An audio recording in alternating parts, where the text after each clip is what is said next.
Twymwch 200 gram o siwgr caster a 5 llwy fwrdd o sirop euraidd gyda'i gilydd, tan ei bod nhw'n creu caramel.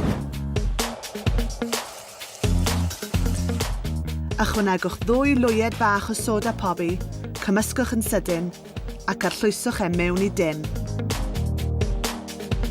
Bydd hwn yn tyfu'n sydyn, felly peidiwch â gor-lenwi.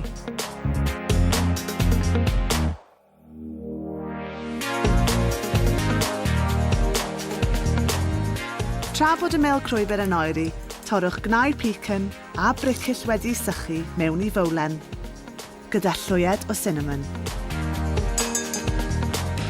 Rhowch 100 gram o fenyn mewn sosban, 2 lwyed o sirop, 1 bar o siocled tywyll,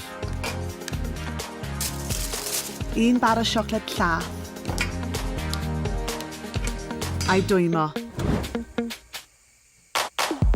Hwn yw'r glud fydd yn dal y tiffin at ei gilydd.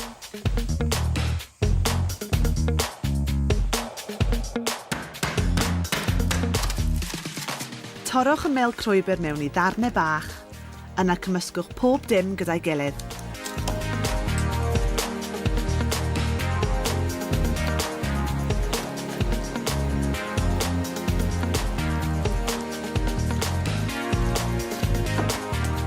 Rhowch y cyfan i mewn i din ac yna mewn i'r oergell am 2 awr.